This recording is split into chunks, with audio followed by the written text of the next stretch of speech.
మరి బాధ్యత గల దేవుడు నాకు తోడై ఉన్నాడు, నా భవిష్యత్తుకు డోకా లేదు అనవేమాయా? అనవే? అది ఇప్పుడే నైట్ నిద్రపోకుండా ఆలోచిస్తూ ఉంటావు నువ్వు. రేపేం జరిగిద్దో, రేపు ఏం జరిగిద్ది ఏంది? ఈరోజు బాగుంది, రేపు ఇంకా బాగుంటుంది. దేవుణ్ణి బట్టి ఈరోజు స్తోత్రం, రేపు డబుల్ స్తోత్రం. ఎవరిని బట్టి? ఆయనను బట్టి. రేపటి తలపుతో నేడే కలతతో కృంగుట ఎందుకు కలవరముందకు. రేపటి తలపుతో నేడే కలతతో కృంగుట ఎందుకు కలవరముందకు. నమ్మదగినవాడు నీ దేవుడు, సర్వకాలము నిన్ను విడువడు. వాగ్దానమే నీకుండగా భయమేలనే ప్రాణమా, వర్ణింపగా సాధ్యమా నీపైన యేసయ్యకున్న ప్రేమ. నిన్నే పిలచి తనలా మలచే యేసుపై ఆనుకో నా ప్రాణమా, ఆ యేసునే నమ్ముకో అంతరంగమా. యేసుపై ఆనుకో నా ప్రాణమా, ఆ యేసునే నమ్ముకో అంతరంగమా. హృదయమా నా హృదయమా, యేసయ్య ప్రేమను గాంచుమా, యేసయ్య ప్రేమను గాంచుమా. ప్రాణమా ప్రాణమా నా ప్రాణమా, యేసయ్య స్నేహము గోరుమా, యేసయ్య స్నేహము గోరుమా. నిన్నే తలచి నిన్నే వలచి దేవుడే మనుషుడైన చిత్రము చూడుమా, ఆ దేవుడే చిత్రము చూడుమా. దేవుడే మనుషుడైన చిత్రము చూడు నీ భవిష్యత్తు కోసం. ఆ దేవుడే దీనుడైన చిత్రము చూడు. అది చేసినోడు ఇది చేయలేడా? నీ భవిష్యత్తు కోసం భూమి మీదకి వచ్చి ప్రాణం పెట్టినోడు బతికే 4 రోజులకి నీకు సపోర్ట్ చేయడా? ఎంతమందికి విశ్వాసం ఉంది? మరెందుకు దిగులు పడుతున్నావు? మరెందుకు టెన్షన్ పడుతున్నావు? మరెందుకు నిద్ర లేకుండా ఇబ్బంది పడుతున్నావు? మరెందుకు తిండి మానేసి తిరుగుతున్నావు? మరెందుకు భయపడతా ఉన్నావు? ఊరుకూరుకునే ఎందుకు టెన్షన్ పడుతున్నావు? పోనీ ఇంతసేపు దడపడి సమస్య నువ్వేమైనా డీల్ చేస్తావా? జరిగిపోయిన వాటిని నువ్వు మార్చగలవా? జరగబోయే భవిష్యత్తును నువ్వు శాసించగలవా? దేవుణ్ణి బట్టి శాసించగలవు. దేవుణ్ణి పట్టుకుంటే. దేవుణ్ణి పట్టుకోకుండా దిగులు పడ్డావు అనుకో, ఏ సమస్య గురించైనా భవిష్యత్తు కూడా పాడు చేసుకుంటాం. బిడ్డ గుర్తుపెట్టుకో, ఏదన్నా నువ్వు ఆశించింది ఒకటి నీకు అందలేదనుకో, అంతకంటే శ్రేష్టమైంది ఏదో ఇవ్వబోతున్నాడు. ఏదన్నా నువ్వు పొందుదామనుకున్నా నీకు దక్కలేదని, అంతకంటే శ్రేష్టమైంది అది గుర్తుపెట్టుకో. ఎందుకంటే ఫినిషింగ్ టచ్. దేవుడు నిన్ను ప్రేమిస్తున్నాడు పిచ్చిదానా. దేవుడు నిన్ను ప్రేమిస్తున్నాడు. ఎంత ప్రేమో నువ్వు అంటే ఆయనకి. అందుకే నిన్ను ప్రేమిస్తున్నాడు కాబట్టి నువ్వు అడిగినవన్నీ చేయటల్లా. నువ్వు అడిగినవన్నీ చేశాడనుకో దేవుడు ప్రేమించినట్టు కాదు, నీ మీద పగబట్టినట్టు. మనం అడిగినవన్నీ చేశాడనుకో దేవుడు ప్రేమించినట్టు కాదు, పగబట్టినట్టు. ఎందుకంటే మనం అడిగే వాటిలో చాలా వరకు మన ఇల్లు మనమే తగలబెట్టుకునే ఉంటాయి. ఎందుకంటే మన తెలివది. మనం అడిగే వాటిలో చాలా మనమే అగ్గిపుల్ల గీసుకునే ఉంటాయి. అది మన తెలివి. అందుకని ఆయన మన నాన్న కాబట్టి, తండ్రి కాబట్టి, ప్రేమ కలిగినోడు కాబట్టి, ప్రేమను బట్టి నువ్వు అడిగినవన్నీ చేయడు. నువ్వు అడిగిన కాలంలో చేయడు, నువ్వు అడిగిన ప్రకారం చేయడు. నువ్వు అడిగింది క్రమంగా ఉండి నీకు భవిష్యత్తుకు డోకా లేదనుకుంటే ఖచ్చితంగా చేస్తాడు.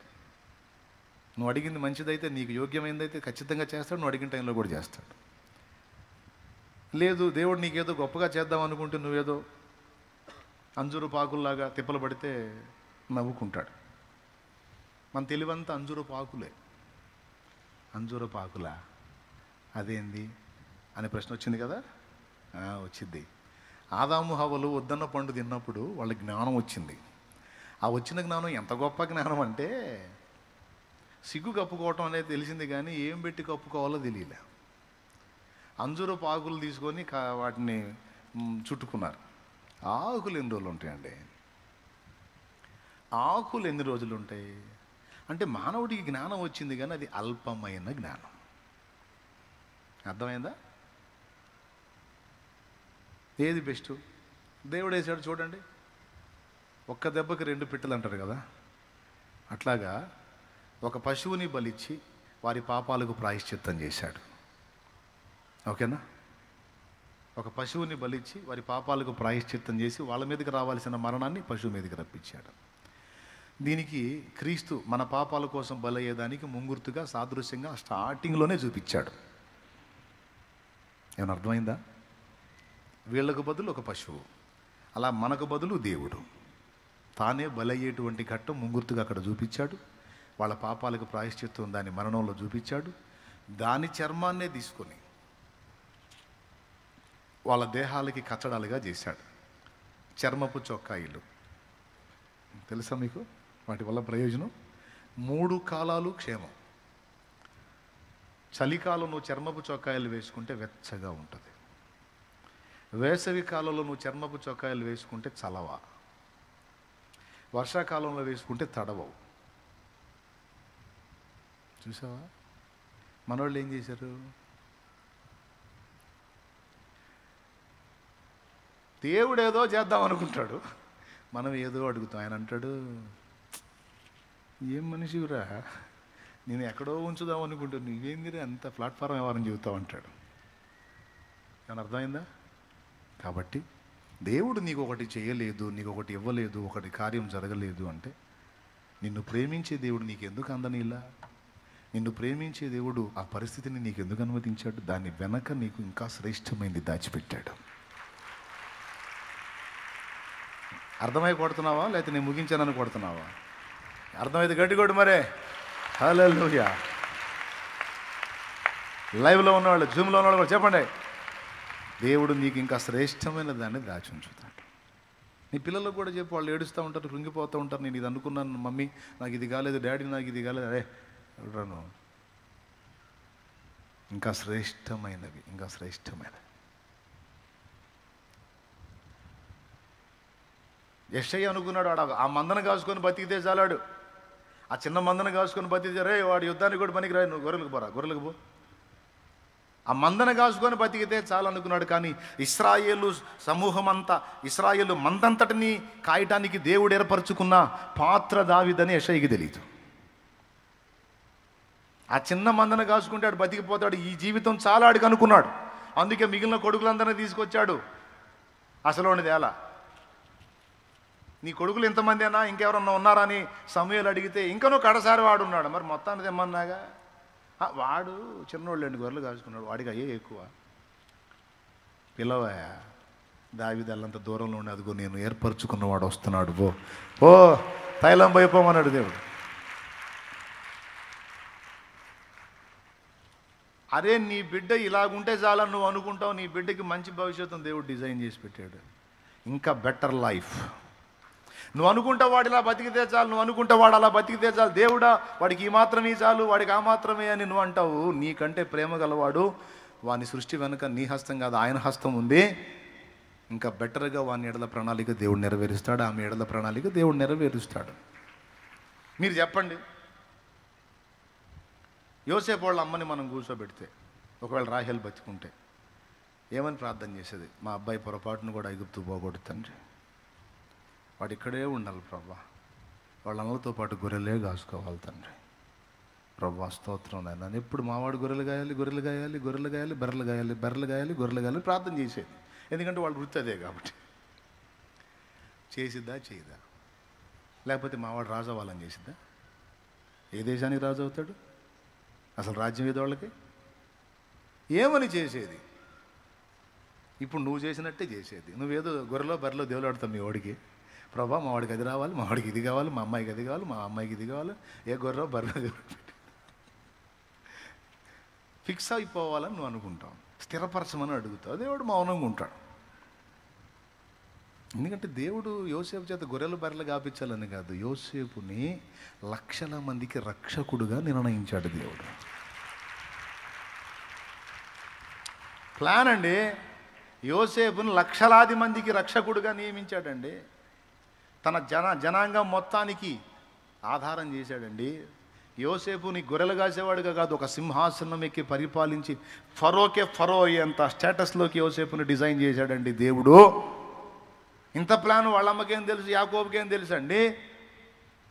యాకోబు అన్నలకు కూడా తెలియదండి. యాకోబు కుమారులు మిగిలిన కొడుకులు యోసేపు అన్నలకు కూడా తెలియదు. పనికిమాలినోడు కళ్ళలు గంటాడు, ఉరగ తిని నిద్రపోతాడు, నిద్రపోతే కళ్ళైగా వచ్చేది, దిక్కుమాలిన కళ్ళన్నీ గంటాడు, వచ్చి మనల్ని ఎగతాళి చేస్తూ ఉంటాడు, ఈయన చంపేయాలనుకున్నారు వాళ్ళు. కానీ ఆ వ్యక్తి విషయంలో దేవుని ప్లాన్ ఏంటి? యోసేపు వాళ్ళు అమ్ముంటే ఏమని అడిగేది? మీరు చెప్పండి, ఏమని అడిగేది? మావాడు రాజు అవ్వాలంటే గొర్రెలు మంచిగా సమృద్ధిగా అభివృద్ధి చెందాలి తండ్రి, చాలా విస్తారమైన మందలు కావాలి, గొర్రెలే గాయాలని అడిగిద్దా? ఏం అడిగిద్ది? ఇప్పుడు నువ్వేం అడుగుతున్నావు అదే అడిగిద్ది. నువ్వేదో అనుకుంటావు అదే జరగాలి మా వాడికని అనుకుంటావు. జరిగిస్తే స్తోత్రం, జరిగించకపోతే గుర్తుపెట్టుకో, గొర్రెలు మందలు పశువులు కాదు, మనుషుల్ని గాయబోతున్నాడు. మనుషుల్ని గాయబోతున్నాడు. దేవుడు కార్యాలు జరగబోతున్నాయి. నువ్వు ఊహించని మలుపులు తిరగబోతున్నాయి. నువ్వు అనుకొనని కార్యాలు జరగబోతున్నాయి. ఈరోజు ఈ చిన్నది చాలు, ఈ కొంచెం చాలు, ఈ కొంచెం చాలు నువ్వు అనుకుంటున్నావు. నో నో నో, నువ్వు ఊహించిన దానికంటే, అడిగిన దానికంటే ఉన్నతంగా దేవుడు కార్యాలు జరిగించబోతున్నాడు. ఇది భవిష్యత్తు. అది నీ తలంపుల్లో ఉండాల్సింది, అది నీ ఆలోచనలో ఉండాల్సింది. అది ఇది మిస్ అయిందా, మరి శ్రేష్టమైంది అనే అనుకోవాలి. కానీ అనుకున్నది దక్కల. ఇంక నేను ఎందుకు బతకాలి? నీ బొంద అంతకంటే శ్రేష్టమైన జీవితాన్ని నా తండ్రి నీకు సిద్ధపరిచాడు, నీ బిడ్డలకు సిద్ధపరిచాడు. నీ భవిష్యత్తు ఆశీర్వాదకరంగా ఆయన ప్లాన్ చేసుకుని ఉండొచ్చు. కాబట్టి నా జీవితం అంతే. నేను ఊహించలేదు కదా, అందుకే స్టార్టింగ్ ఆ పాట పాడుకున్నా.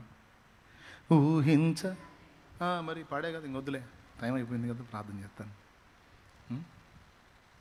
దేవునికి స్తోత్రం. కాబట్టి మీరు ఎంతమంది అర్థం చేస్తున్నారేమో, నిన్ను ప్రేమించి నీకై ప్రాణం ఇచ్చిన నా ప్రభువు, నీ భవిష్యత్తుకే భూమి మీదికి దిగొచ్చి సిలువనికి ప్రాణం పెట్టి నీ భవిష్యత్తుకు డోకా లేకుండా నీకు రక్షణ మార్గాన్ని వేసిన ప్రభు, ఈ భూమి మీద కూడా నువ్వు ఎదుర్కొనే రకరకాల పరిస్థితులన్నిటికీ తప్పించుకోవడానికి మార్గాలు వేశాడు, నీకు సహాయం అందడానికి దారులు వేశాడు. నీ భవిష్యత్తు, నీ వారి భవిష్యత్తుకు ఇబ్బంది లేకుండా, ఎందుకంటే నువ్వు క్రీస్తులో ఉన్నావు, ఇబ్బంది లేకుండా అన్ని విషయాలు ఆయన ఎంటర్ అవుతాడు. నువ్వు నమ్మినా నమ్మకపోయినా అని నేను అనను, మర్యాదగా నమ్ము. దేవునికి స్తోత్రం. మర్యాదగా నమ్ము, నెమ్మదిగా ఉండు. ఆఖరికి చావైనా సరే, నీకెంత కంపెనీ జబ్బున్నా ఆయన సెలవు లేకుండా సాగు కూడా రాదు. అంతే. దేవుడు స్వస్థపరచగలడు. ఆయన చిత్తమైతే నీ రిపోర్ట్ అద్భుతంగా మార్చి ఒక సాక్షిగా నేను నిలబెట్టగలడు. మిగిలిన వాళ్ళకి జరిగిందంటే వాళ్ళెవరికి జరగంది నీకు జరగవచ్చు, వాళ్ళెవరికి చిక్కని కృప నీకు చిక్కొచ్చు, వాళ్ళెవరికి దక్కని భాగ్యం నీకు దక్కొచ్చు. కరోనా టైంలో 70 శవాలు లేచిపోయినాయి కిరణ్ చుట్టుపక్కల, 70 శవాలు.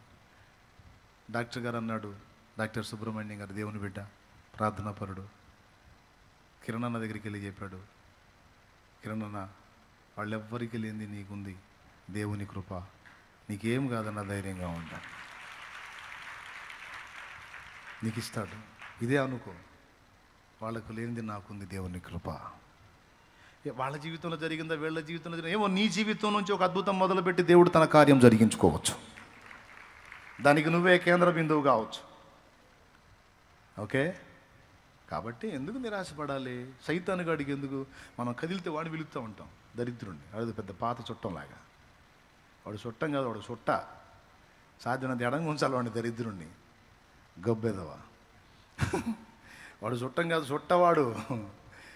చుట్టపోగా అక్కడ తగిలితేనే మనకి ఎక్కడ తిరుగుతుంటుంది తల. ఆడ దరిద్రుడు వాడు. మనం కదిలితే దేవుణ్ణి పిలుచుకోవాలి. చెప్పండి, ఇప్పుడు పాడండి.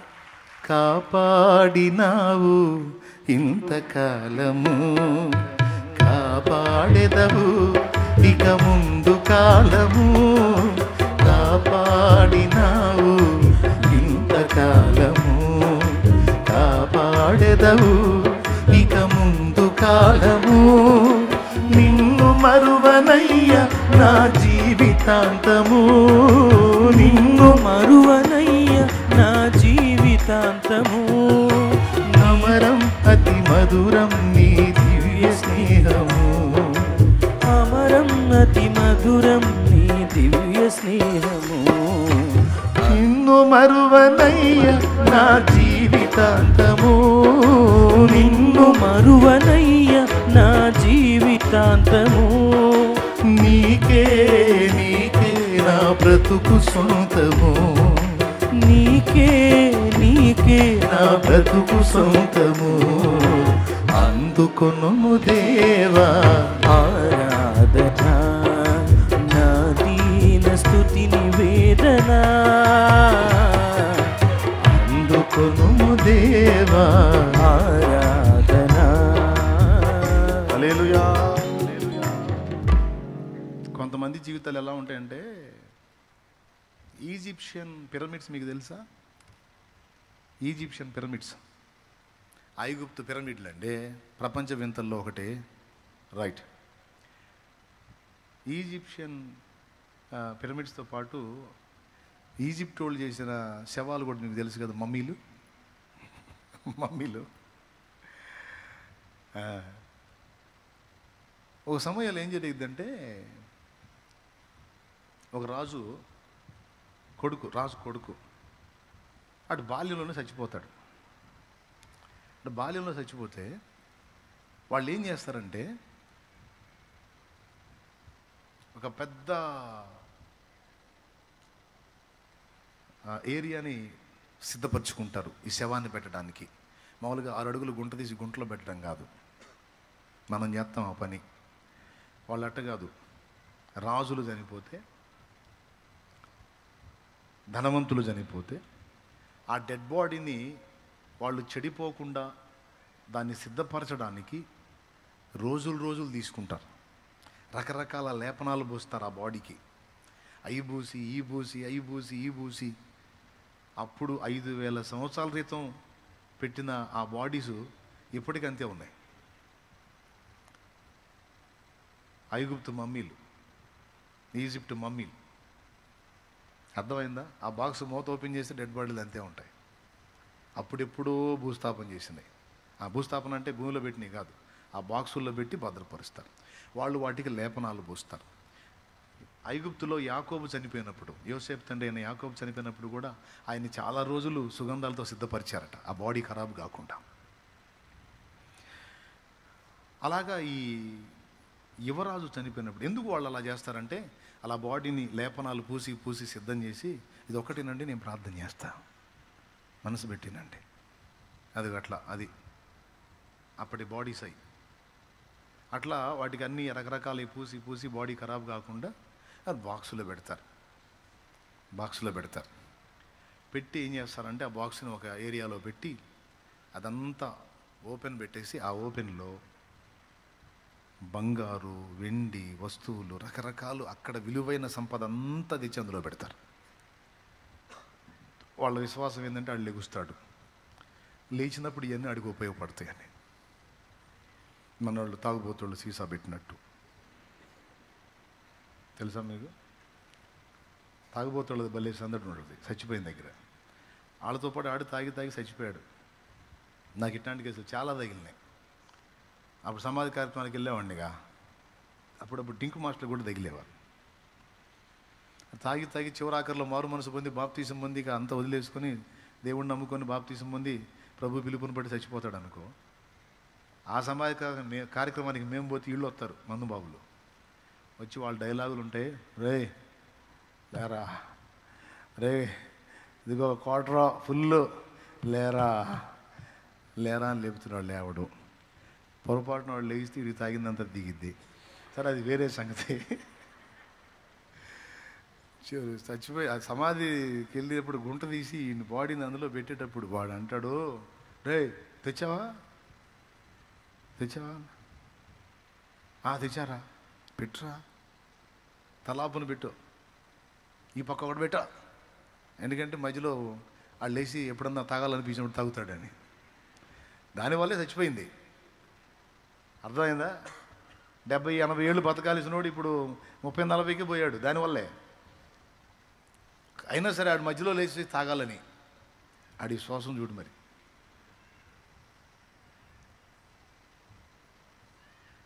వీళ్ళు కూడా అట్లా ఆ నిధి వాళ్ళ దగ్గర ఉన్న సంపద అంతా దాచిపెడతారు ఆడి దగ్గర, ఆ డెడ్ బాడీ దగ్గర. నీకు దాన్ని ప్యాక్ చేసి పడేస్తారు. అట్లాంటి నిధి కోసం ఈ పురావస్తు తవ్వకాలు జరుపుతారు. అలాంటి శాస్త్రవేత్త ఒకడు తవ్వకం జరిపాడు. తవ్వకాలు జరిపాడు. ఎక్కడుంది అతన్ని పెట్టింది? ఆ గుహ తెలుసుకుంటే, ఆ ఉనికి తెలుసుకుంటే, ఆ ప్రదేశం తెలుసుకుంటే ఆ సంపద అంతా వచ్చింది. పాపం 7 సంవత్సరాలు కష్టపడ్డాడు. 7 సంవత్సరాలు కష్టపడి తవ్వి దొరకలా. చివరికి ఆపేశాడు. తను యంగ్స్టర్గా ఉన్నప్పుడు ఆ పని చేశాడు. దాదాపు ఒక 30 ఏళ్ల ప్రాయంలో ఆ పని చేశాడు అనుకోండి. 30 ఏళ్ల ప్రాయంలో ఆ పని చేశాడు అనుకోండి. వర్కౌట్ కాలం ఆపేశాడు. ఇంకా అది అట్లనే అయిపోయింది. ఆ గుంట అలానే అయిపోయింది. ఇంకా ప్రదేశానికి వెళ్ళలేదు. తర్వాత మామూలు లైఫ్లోకి వచ్చేసాడు. 40 ఏళ్ళు గడిచింది. ఎన్నేళ్ళు? 40 ఏళ్ళు గడిచింది. 40 ఏళ్ళు గడిచిన తర్వాత ఆయనకి కూతురు పుట్టింది. కూతురు పెద్దదైంది. కూతురు ఒకరోజు సంభాషణలో మాట్లాడుతూ, డాడీ నువ్వు ఫలానా దానికోసం రీసెర్చ్ చేసావు కదా, పరిశోధన చేసావు కదా, అది అక్కడే ఉందనేది చాలామంది చెప్తున్న విషయం కదా, మరి ఎందుకని నువ్వు తవ్వకాలు జరుపుదంటే 7 సంవత్సరాలు తవ్వించానమ్మా, ఏం దొరకలేదు అంటే, ఎంత డీప్లోకి వెళ్ళారు అని అడిగింది. ఎంత డీప్లోకి వెళ్ళాను, ఇంకొక అడుగు తవ్వించకపోయావా, ఒకవేళ దొరకొచ్చు కదా అని సరదాగా మాట్లాడి వెళ్ళిపోయింది ఊరక. ఇతని మనసులో పడింది అది. చాలా డీప్లోకి వెళ్ళాను, చాలా లోతులోకి వెళ్ళాను తవ్వుకుంటా, నిజంగా ఇంకొక అడుగు వరుస పెట్టి తవ్వితే ఎంత బాగుండేది, చూద్దాం, ట్రై చేద్దాం, ఇప్పుడైనా ఏం పోయిందని కొంతమంది పని వాళ్ళని తీసుకొని అదే ప్లేస్లో మళ్ళీ అడుగు లోతు పెట్టి మళ్ళీ తవ్వకం జరిపాడు. తవ్వకం జరిపితే కరెక్ట్గా అడుగు లోతు కింద అది బయటపడింది. అతన్ని పెట్టిన ఆ మమ్మీ ఉన్న ప్లేస్ బయటపడింది. ఇంకా పూర్తిగా కిందికి తవ్వారు. టోటల్ అదంతా ఆ గుహ అంతా బయటకు వచ్చేసింది. చివరికి ఆ గుహలో ఒక పక్క ఓపెన్ చేశారు. ఓపెన్ చేసి ఇతనే ముందు తల లోపల పెట్టి చూశాడు. లోపల అంత గోల్డ్ ఐటమ్, బంగారంది, అంత విలువైనవన్నీ దగ్గ మెరిసిపోతా ఉన్నాయి లోపల. అట్లాంటిది ఒక ప్లేట్ దొరికినా బాగుండి మనకు అనిపిస్తుంది కదా మీకు. దేవునికి స్తోత్రం కలుగును గాక. హల్లెలూయా. 1 కిలో వెయిట్ ఉన్న ప్లేట్ ఒక్కటి దొరికితే అప్పులన్నీ తీరిపోతాయి ప్రభు, అట్లాంటి దొరికేటట్టు చేయనని అనిపిస్తుంది కాదు. మనకు ప్లేట్లు అవసరంలా, దేవుడే కార్యం చేస్తాడు. దేవునికి మహిమ. తల లోపల పెట్టి చూస్తే అంత మెరిసిపోతూ ఉంది. కాసేపు చూశాడు. తల లోపల పెట్టి పెద్దగా ఏడుస్తున్నాడంట. చాలాసేపు ఏడ్చాడంట. బయటికి ముఖం తీస్తే ఆయన కళ్ళన్నీ నీళ్లతో ఉన్నాయంట, ముఖం అంతా దారులు గారి ఉందంట. ఏడుస్తా ఉన్నా. సార్ సంపద దొరికింది, ఎందుకు ఏడుస్తున్నారని వాళ్ళంతా అడిగితే, దొరికింది కానీ దొరకాల్సిన సమయంలో దొరకలేదురా అన్నాడంట. దరిద్రునిరా, 30 ఏళ్ల ప్రాయంలో ఉన్నప్పుడు ఇంకొక అడుగు కొంచెం ఓర్చుకొని ఇంకొక అడుగు నేను అప్పుడే తవ్వుంటే ఇదంతా ఈ 40 ఏళ్ళు నేను అనుభవించేవాడిని. ఇక రేపో మాపో సస్తున్నాను నేను, ఇంకేం చేసుకోవాలి, అందుకే ఏడుతున్నాను రా అన్నాడంట. అంటే పిల్లలు ఉన్నారు, వాళ్ళు తింటారని కొంచెం గొప్ప ఆనందం ఉంటుంది, కానీ నేను పొందలేకపోయానని ఏడుపు ఉంటుందిగా, ఆ ఏడుపు అనుకోండి. కొంతమంది సైకాలజీ ఎలా ఉంటుందంటే, ఇంతసేపు ఓర్చుకొని ఓర్చుకొని ఓర్చుకొని ఓర్చుకొని తీరా దేవుడు మలుపు తిప్పబోయేటప్పుడు వీళ్ళు వేరే స్టెప్ తీసుకుంటారు.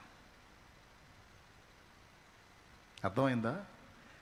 చాలా కాలం నిరీక్షించి నిరీక్షించి నిరీక్షించి నిరీక్షించి దేవుడు ఒక అద్భుతమైన మలుపు తీసుకోబోతున్న టైంలో వీళ్ళు వేరే స్టెప్ తీసుకుంటారు.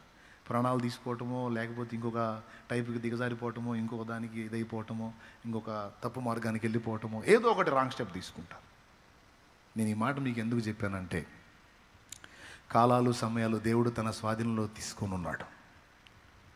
చాలా కాలం గడిచిపోయిందని నువ్వు అనుకోవచ్చు. గడిచిపోయిన కాలాన్ని నువ్వు తేకపోవచ్చు, కానీ ముందున్న కాలాన్ని పొడిగించి నువ్వు ఆశించిన దానికంటే శ్రేష్టమైనటువంటి స్థితిని నీకు ఇవ్వగల సమర్థుడు దేవుడు. ఒకవేళ నేను అలా ఇవ్వను అని దేవుడు నీతో మాట్లాడితే అప్పుడు నువ్వు ఏ స్టెప్ అయినా తీసుకో. నీకు ఎప్పుడన్నా చెప్పాడా, నీ బతుకు ఇంతే, ఇది మారదు, దీన్ని మార్చడం నా చేత కాదు, నీ కర్మ ఇంత కాలాల్సిందే, నువ్వు ఇట్ట చావాల్సిందే అని నీకు ఎప్పుడన్నా ఫోన్ చేశాడా? ఫోన్ చేస్తే నువ్వు ఏదన్నా సావాలనుకున్నా, బతకాలనుకున్నా, ఆయన నీకు ఫోన్ చేస్తే ఆ స్టెప్ తీసుకో. ఇంత బతుకు ఇంటి వెనకాల తెచ్చినట్టు ఏమండి?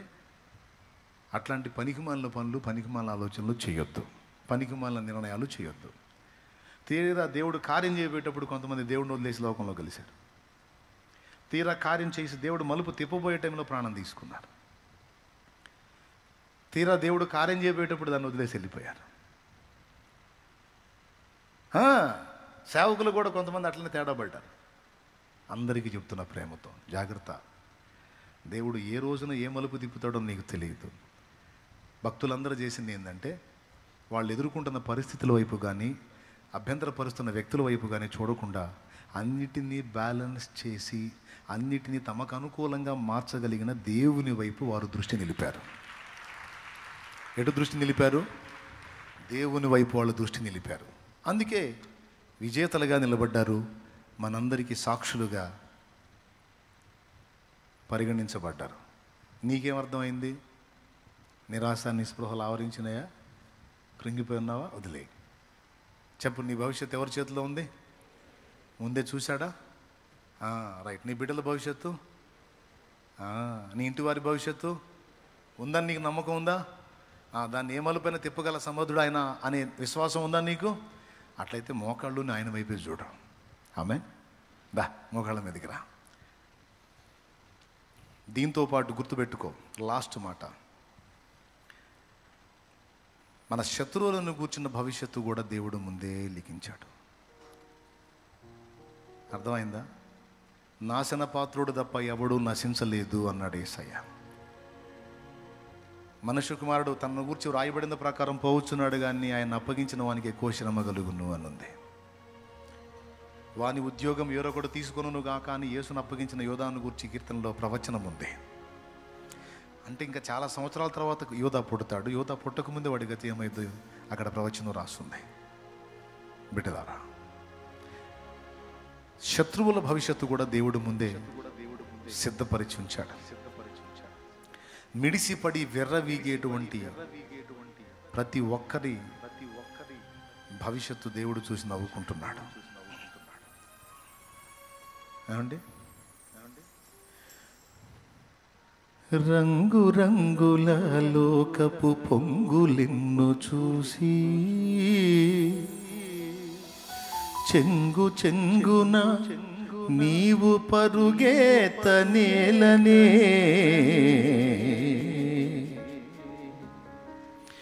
అందము మాయా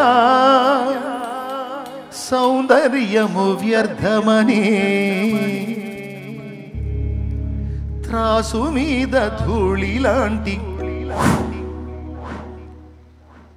త్రాసు మీద ధూళుంటే నువ్వు తెలిసిపోద్ది, అది లైఫ్. త్రాసు మీద ధూళి లాంటి యౌవనమే క్షణికమని, ముడునళ్ళ ముచ్చటని ఎరుగక మిడిసిపడి పొంగేటువంటి శత్రువుల భవిష్యత్తు దేవుడు చూసి నవ్వుకుంటున్నాడు. అది ఎవరైనా సరే. నాసికారంధ్రములలో జీవవాయువును కలిగింది, వట్టి ఊపిరిని పోలి అడవి పువ్వును పోలినటువంటి మనుషులు ఆయన చోద్యంగా చూస్తుంటాడు. ఆహా అని చిద్విలాసంగా నవ్వుకుంటాడు ఆయన. రంగు రంగుల లోకపు పొంగులెన్నో చూసి, రంగు రంగుల లోకపు పొంగులెన్నో చూసి, చెంగు చెంగున నీవు పరుగేత నేలనే, రంగు రంగుల లోకపు పొంగులెన్నో చూసి,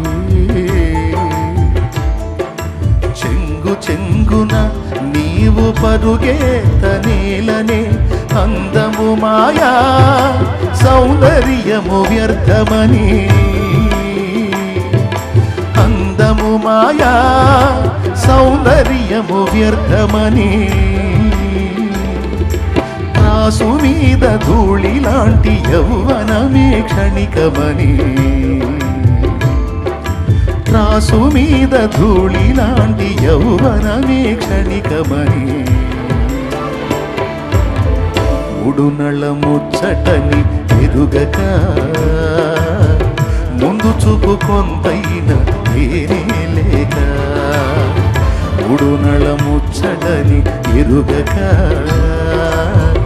ముందు చూపు కొంతైన వేరే లేక, అంతా వ్యర్థమని అర్థం కాక, అంతా వ్యర్థమని అర్థం కాక, సంతలో వెదకులాటలెందుకే నీటి మీద బుడగా, సంతలో వెదకులాటలెందుకే నీటి మీద బుడగా,